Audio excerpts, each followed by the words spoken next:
Magandang oras na naman sa inyong lahat mga kaibigan. Ating pag-usapan ngayon ay tungkol sa isinagawang pagdinig ng TRICOM kahapon na pinangunahan ni Congressman Dan Fernandez. Pero bagong lahat, huwag niyong kalimutan na mag-subscribe sa ating channel. Kung hindi pa kayo subscriber, please like, comment, and share. Pakiclick na rin ang notification bell para hindi niyo makaligtan ang ating mga bagong video. Balik sa ating topic. Sa hearing kahapon ng TRICOM, hinanap ni Congressman Benny Abante ang vlogger na si Joey De Vebre.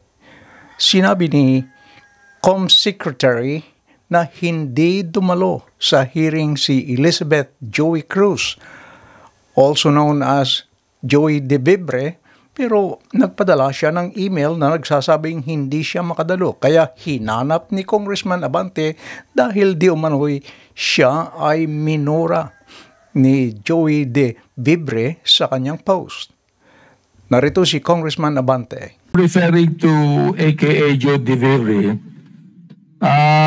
sapagkat matindi yung kanyang mga sinabi dito, gusto ko talagang makita siya at makausap sapagkat dito minura niya ako at ang sabi niya, panay kabobohan sa quad, sayang kuryente sa'yo. Sa kanya. Ano yung pack you? Pack you, hindi ko alam yung pack. Huwag mo na sabihin.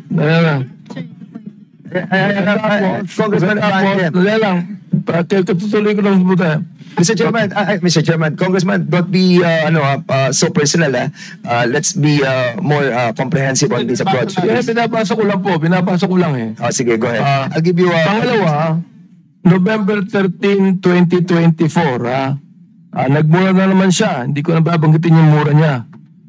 Pag tinatanong kung anong legislation ginawa niyo in relation to this, BS, ano ba yung BS? BS inquiry, sasagot ka, swelduhan ka ng taxpayers, gago. November 3, 2024, si Benny Abante at si Romel Marbil ay mga protektor ng illegal na droga dahil pilit nilang pinalalabas na hindi ito ganon kasama. Tapos sabing ganyan, si Dan Fernandez and Ace Barber's survey are depressing. Alam na nila na matatalo sila sa eleksyon. So what is the hearing for? Smoke screen for the discount. Tinabi ko ito sapagkat matindi po itong mga akusasyon na ibinigay nitong gusto ko nilang magmura eh. Hindi na ako magbumura muna. Oo. Kaya kailangan po, itong mga to, ang tatapang nila eh.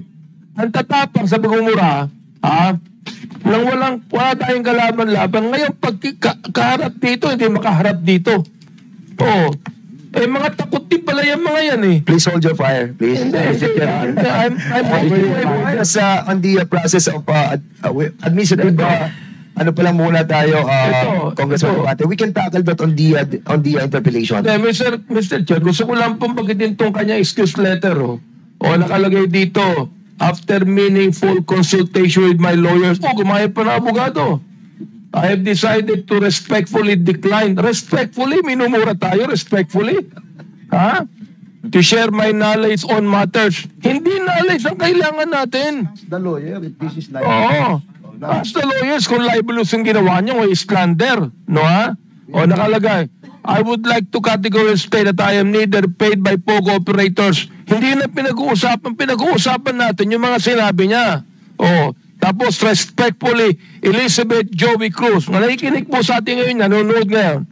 Humarap ka dito, kumatapang ka. Hirap sa iyo, nagmumura ka nang dyan na wala kaming kalaban-laban. Humarap ka dito.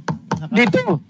Sinagot naman ni Joey De Vebre si Congressman Abante at sinabing siya ay isa lamang private citizen na naglalabas ng kanyang grievance o hinanakit.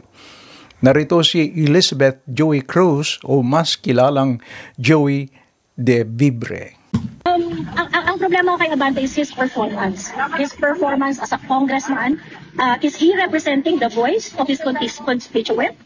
Yun ba yung pinaglalaban? We are watching you, Benny Abante. We have seen you perform sa Quadcom, sa Committee on Good Governance and Public Accountability. We know that you are doing this for certain purpose na definitely hindi kasama ang welfare ng mga constituents mo at ng mga Pilipino. So, that's, di ba?